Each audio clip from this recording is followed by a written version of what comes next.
consequences it brought about. I am Taro Tanaka, 67 years old this year. Several years have passed since I retired from my company, and my disabled wife, Shimotsuma, passed away before me and went to heaven.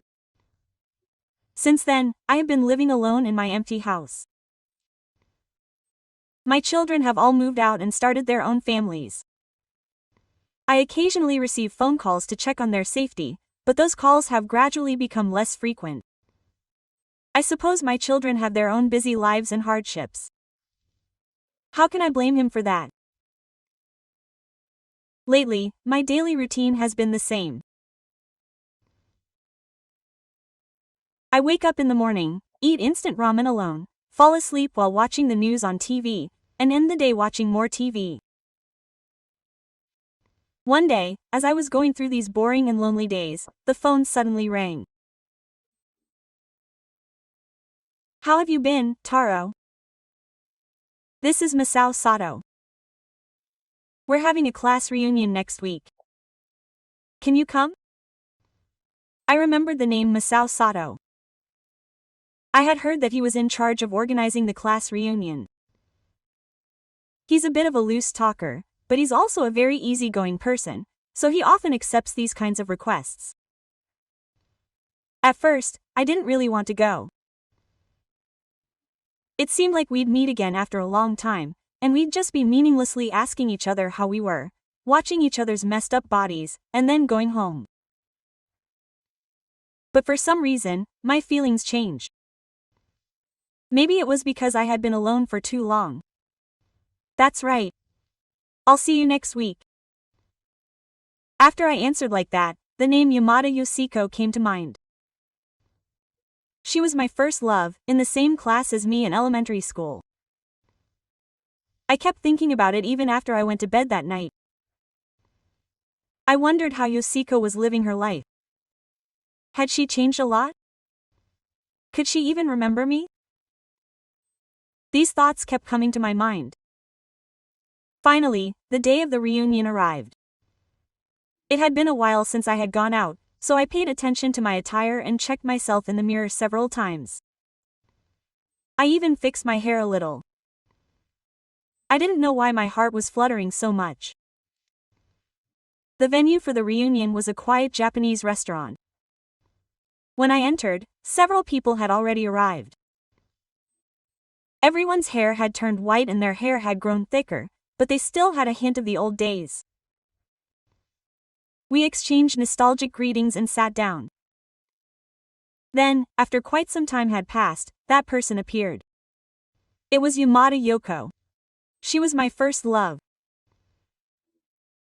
The moment I saw her open the door and come in, my heart fluttered. Even though so much time had passed, she still looked as elegant and refined as ever. Oh, isn't that Taro? It's been a really long time. Yoshiko remembered me and came up to me. Her voice and smile were the same as before. I greeted her, feeling a little embarrassed. Yoshiko, it's been a long time. How have you been spending the time? She sat next to me. We started talking about old times while drinking. We talked about memories from elementary school, about teachers from that time, and even about what our friends were up to. The atmosphere gradually became Nagoya-like. The party was in full swing. Yoshiko suddenly approached me and said in a small voice that no one else could hear, "Taro, I've actually been having a lot of worries lately." What are they? It's about my husband. He's so small that I'm worried. No matter how hard I try, he's only the size of my pinky finger, so I can't feel anything. Quote. At that moment, I felt like my heart was going to drop. I didn't know why she was telling me this story, or why my heart was pounding so hard. I felt like my pride as a man was being stimulated, and it was a strange time. Towards the end of the reunion, Everyone was getting up and getting ready to go home one by one. I tried to stand up too, but Yoshiko gently grabbed my arm. Taro, aren't our houses going in the same direction? I wonder if you'll come home with me. I wanted to shout that it was trendy, but on the surface I predicted the Heisei era. Hey, let's go home together. We talked as we walked down the alley. Our shadows were reflected side by side under the large light. It felt like going back in time. Taro, how is it living alone? Aren't you lonely? Yes, it is. I didn't understand at first, but I've gotten used to it now. But how do you spend your time? I feel similar. All the children are gone, and it's just my husband and I living together, but he's very quiet and the house is quiet. As she said this, Yoshiko looked at me deeply. I couldn't understand why, but my heart tightened. As we were walking, we took a short break and sat down on a bench in a small park. The night breeze blew gently, and the light shone brightly. Yoshiko suddenly touched my hand gently. Taro, I'm so happy. I never thought I'd see you again like this.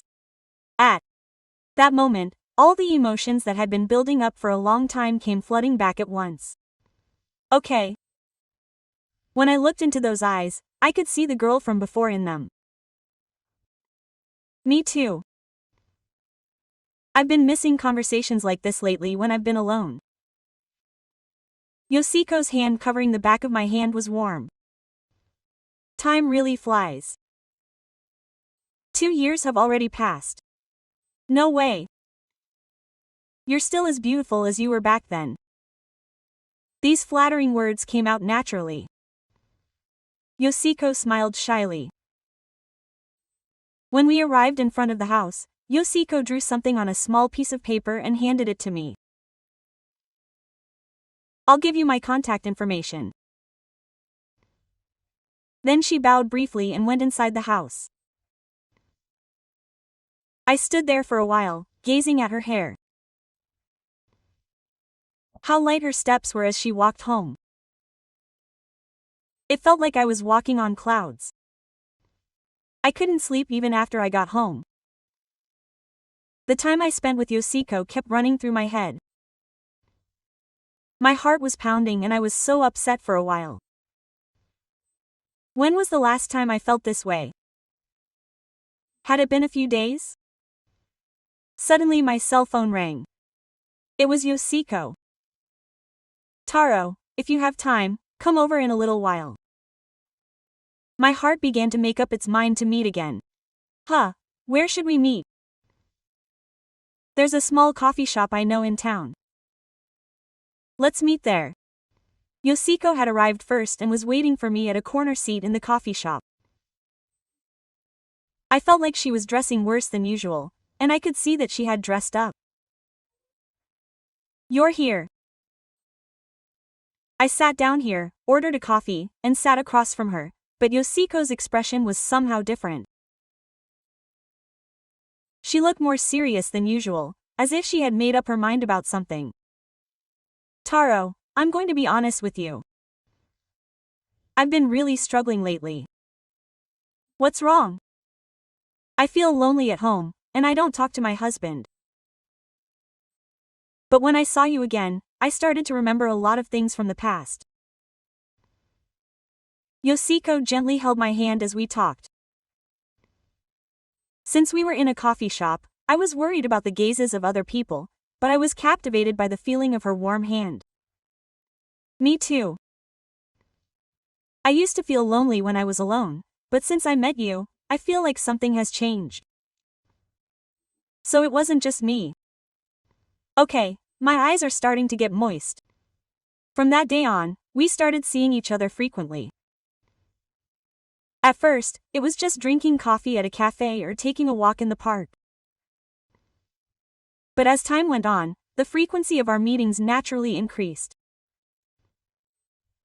once a week, then once every 2 days, and then almost every day we kept in touch and met. One day, Yoshiko suggested, "Taro, how about going for a drive today since the weather is nice?" I had no reason to refuse.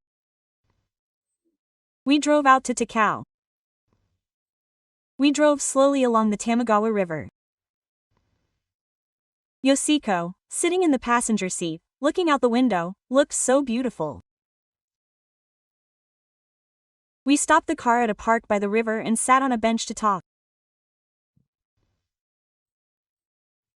We talked about things like old memories from school, married life, and our children. We continued our conversation, forgetting the time passing. "Taro, talking to you like this makes me feel at ease. We don't have anything to talk about at home." "Me too. These are the happiest times of my life recently." As she said this, Yoshiko came up next to me and naturally linked arms. It was as if we were lovers. At first I was surprised, but of course I didn't mind. I could almost hear my heart beating. A few weeks passed and we grew closer and closer. At first, we would just hold hands, but later, we would lean on each other's shoulders. Still, we kept our promise. It was like an evening. One evening, Yoshiko called. "Taro, do you have time today?" She was feeling really down and wanted to have a drink, but her voice sounded different than usual. I thought something had happened.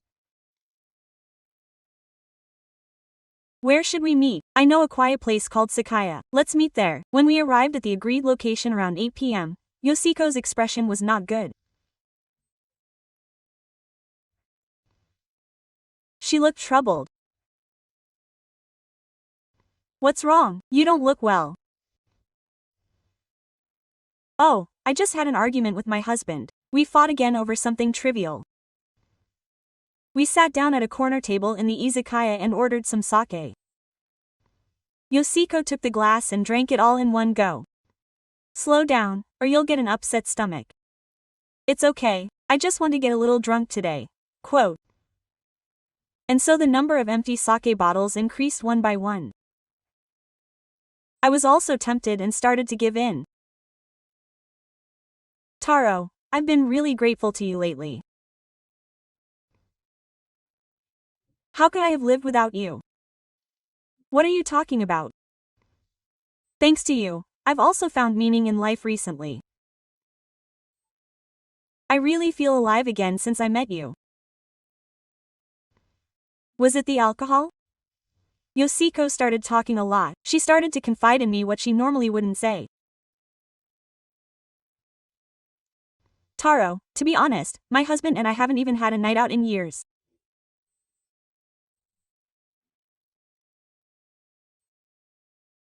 My husband is very small and we don't get along at all, and we don't talk at all. We're like strangers living in the same house." "Is that so? That must have been tough. But since I met you, I feel like a woman again. Isn't it strange?" As she said this, Yoshiko gently held my hand. Was it because of the alcohol? Her face was flushed red. "So was I since I said goodbye to my wife. I've just been getting through each day, but since I met you, I feel like a man again. Isn't that right? We're not weird." Before I knew it, it was closing time for the izakaya. Both of us were quite drunk. Going outside and getting some air from the night cooled our heads a bit. "I don't want to go home. I'm going to be in a bit more pain with you today," Yoshiko said as she leaned into my arm. Along with the smell of alcohol, the smell of another perfume stimulated Hanasaki. "So where should we go, Taro?" "Somewhere quiet and we can stay a little longer." At that moment, my heart wavered. The alcohol had also taken its toll, and when I felt his warm body temperature, I almost lost my reason.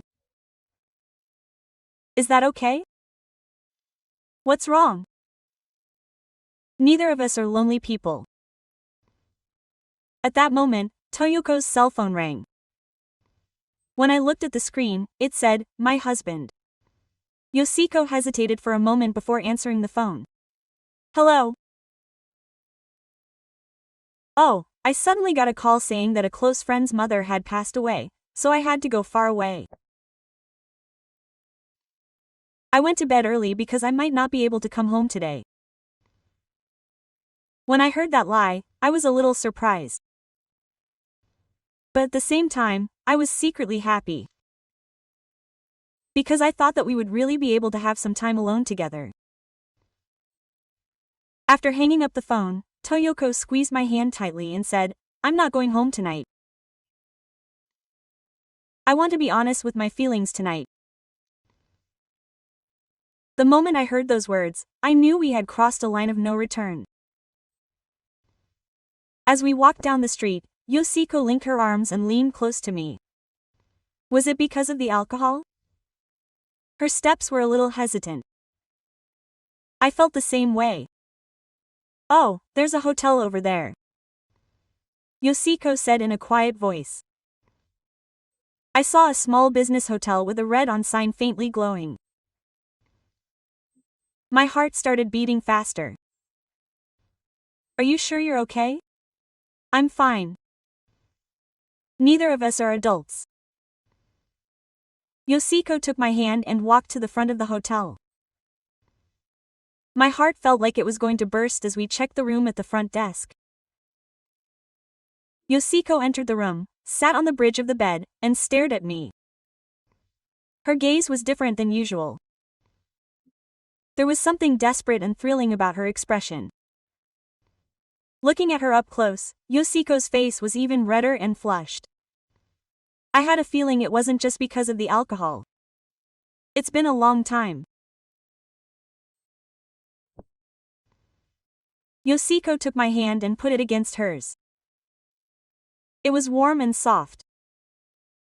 At that moment, all the emotions I had been holding back for so long came flooding back at once. "Thank you, Taro, for making me feel like a woman again." As she said this, Yoshiko slowly approached me, and our faces gradually got closer. I could even hear her breathing. "Yoshiko, are we really okay with this?" "I don't know, but if we spend this night like this, I think we'll be sharing it for the rest of our lives." Yoshiko approached me again. This time, more slowly, more carefully. She placed her hand on my chest and said, "Taro, I haven't felt this way in a really long time. When I'm with you, I feel so hot and excited that I think I'm going crazy." The moment I heard those words, all my doubts disappeared, and the loneliness and passion that had been building up for so long exploded all at once. And finally, we had surpassed our sexual desire. As the night fell, we became one, our breathing on the wooden bed, and the hot heat filled the hotel room. Outside the window, the city was lit up. I never thought I would feel this way again in my 67 years of life. After that incident, I changed completely. I became madly obsessed with him. I couldn't stand not seeing him for even a day. It was like I was addicted. I wonder if Yoshiko was the same. She contacted me almost every day. "Taro, you won't see me today either. I really miss you. Where should we meet? Let's go to another town this time. We don't want to be seen by others." Quote. And so our secret meetings continued. There must have been more than 10 times over the course of a month. At first, she was a bit shy, but as time went on, she became more and more bold. Sometimes we would meet during the day, and sometimes we would meet near this house. Then one day, something truly chilling happened. Yoshiko called me to her house, saying that her husband wasn't home. Taro, my husband is on a business trip. How about we do it at home today for a change? Quote. At first, I thought it was very dangerous. But then I decided to go after her earnest request. However, a few days later, Yoshiko's attitude began to change. Every time we met, we started talking about money. Taro, are you stressed out because we've been talking about money all the time at home lately? What kind of money are you talking about? My husband complains about all the expenses. It makes me feel uneasy too.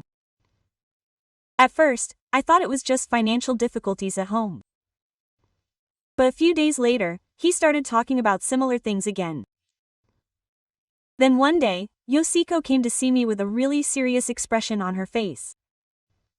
Her eyes were red and bright. Taro, am I really suffering? I don't know what to do, Yoshiko said while blowing on her eyes with a scrub brush. It seemed like something big had happened. What's wrong? Did you fight with your husband again? No, it's something more serious. My mother was suddenly hospitalized. She needs surgery, but it's going to cost a lot of money. About 8 million yen. Yoshiko said this while shedding tears. She looked really hopeless. My husband knows about it too. I told him about it, and he said that his business hasn't been going well lately and he's really struggling. As she said this, Yoshiko held my hand tightly and looked at me with a desperate expression. Taro-san, I'm sorry, but you're really the only one I can rely on. Could you possibly help me? Quote. At that moment, I hesitated. It was a large sum of money. But seeing her determined expression, it was hard to refuse. How much do you need? Even if it's not the whole thing, can you lend me just 5 million yen? I'll definitely pay you back later. How could I just pretend to be someone I love? I decided to help her. A few days later, I had the money ready and gave it to Yoshiko. At that moment, Yoshiko hugged me tightly and said, "Thank you, Taro-san. You're such a good person. You're like a knight who protects me." Quote. I felt good when I heard those words. It made me feel like I was protecting men. But that feeling lasted only a short time. As time passed, I began to hear strange noises. I could hear whispers among my classmates. One day, Sato Masao called. I hear you've been seeing Yoshiko a lot lately. I see her sometimes. Quote. Why? No, it's just that there's been some talk among the classmates that you two have been walking around together a lot recently. Some people have also said they've seen you near the hotel. What's a hotel? We just go out for tea. Did they see me making excuses in a hurry? Sato laughed meaningfully. Really? That's reassuring. In any case, you should be careful too. People might misunderstand you. My heart felt heavy after I hung up the phone. What shocked me even more was the rumor I heard next. One of the classmates told me cautiously. Taro, have you ever lent money to Yoshiko? Why are you asking me that? Actually, Yoshiko has borrowed money from several people before. She often doesn't pay it back. What's wrong? Last year, she borrowed 10 million yen from one of the classmates and still hasn't paid it back. I heard that this happened a few times before. She always said she was able to pay, and at that moment I felt like I had been hit in the head with a hammer. Could it be that I had been deceived? A few days later, when I met Yoshiko, I asked her about her height. Yoshiko, Did your mother's surgery go well? But Yoshiko's expression suddenly became awkward. Oh, but she said that after she had another test, she didn't need surgery. Really? That's good. Well then, I'm sorry about the money. Could you please wait a little longer? After the line was filled, I began to be convinced. Okay, because one by one, this story started to fall apart. I found out later, but it was truly shocking. Yoshiko was already in debt and had approached several people in the same way to borrow money. I was just one of them. When we met again at the reunion, I could feel their gazes. I could hear their whispers. I was embarrassed, so I made it public. When I got home that night, I made up my mind. I called Yoshiko. Yoshiko, let's stop too. Why are you suddenly saying that? Everyone knows. And I already knew. What kind of person are you really? Taro, that's a misunderstanding. I'll explain everything. No, there's no need for that. Let's really stop. I hung up the phone, but that wasn't the end. The next day, Yoshiko started showing up in front of my house.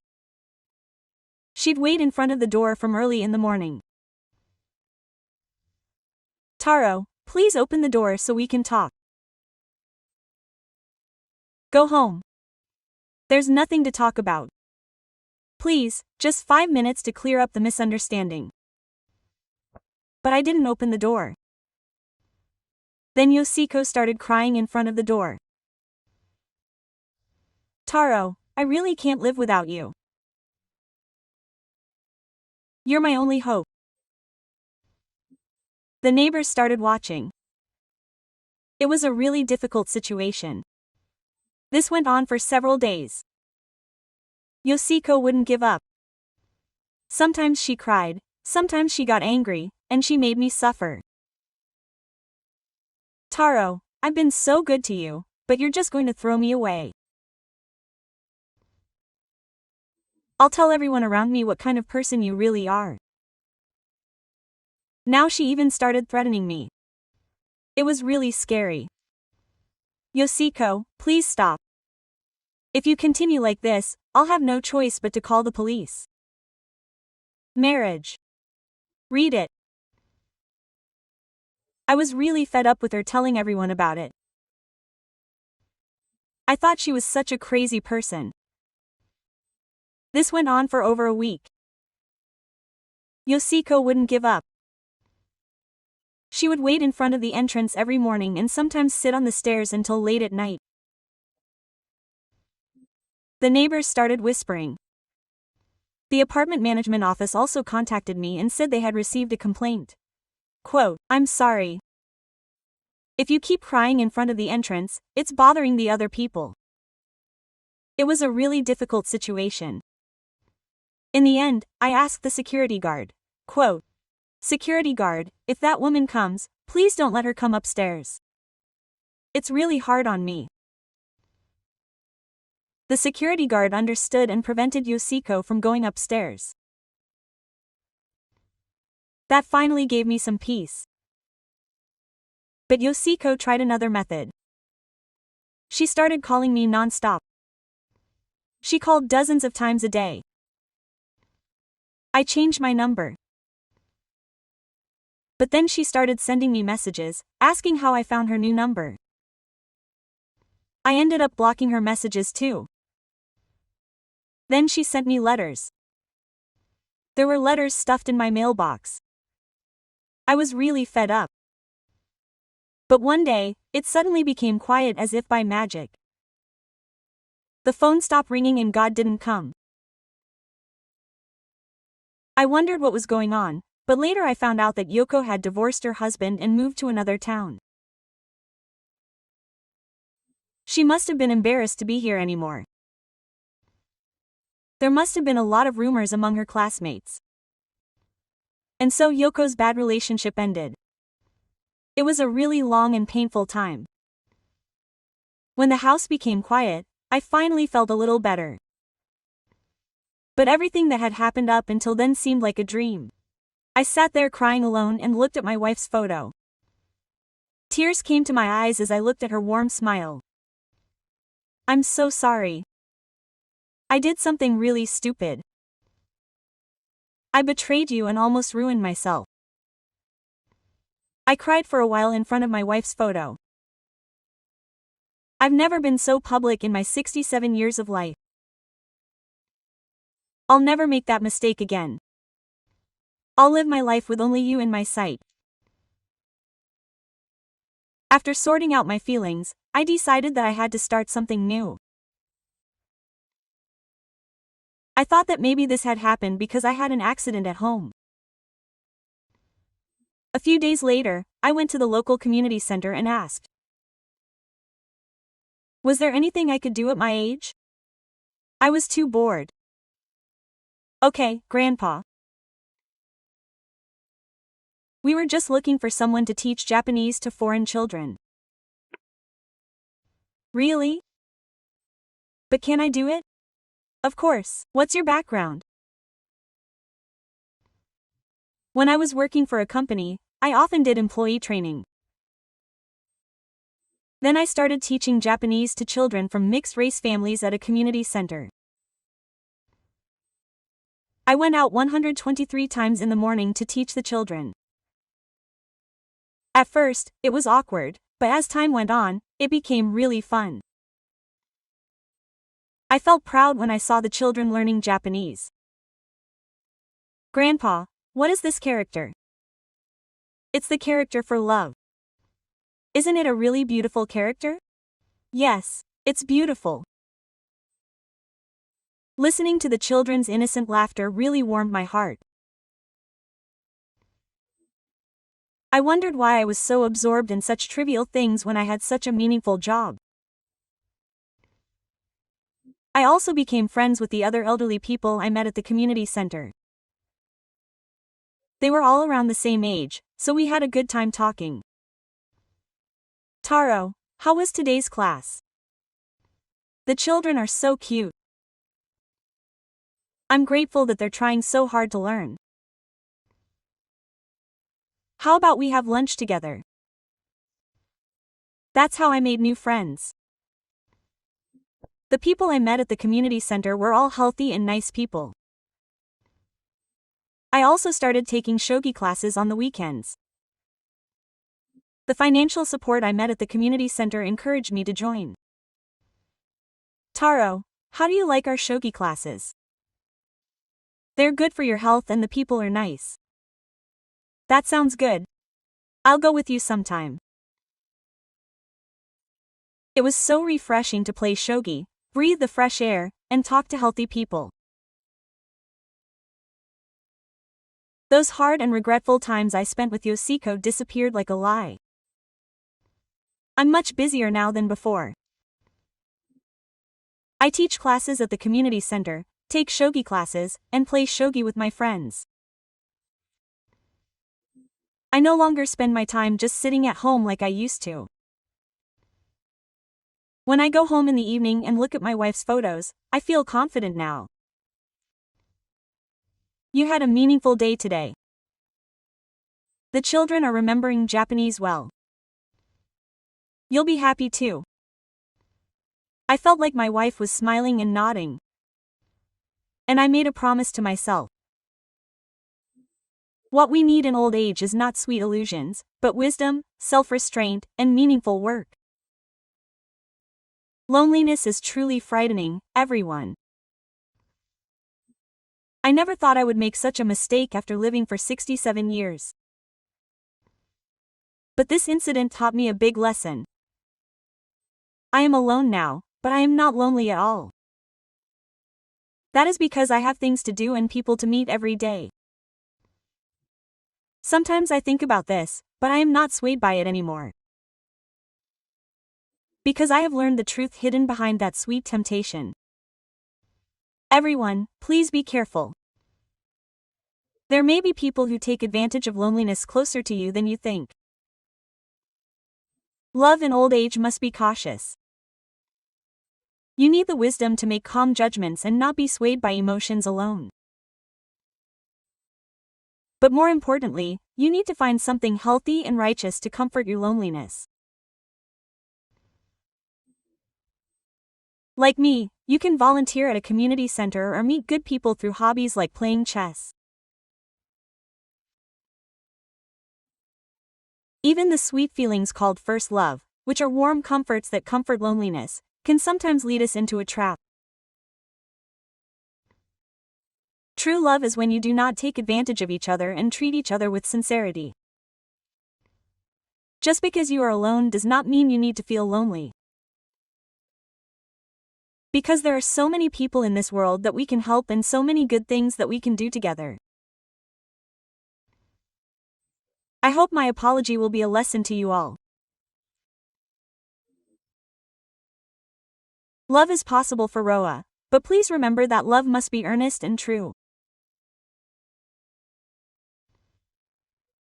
Thank you for watching.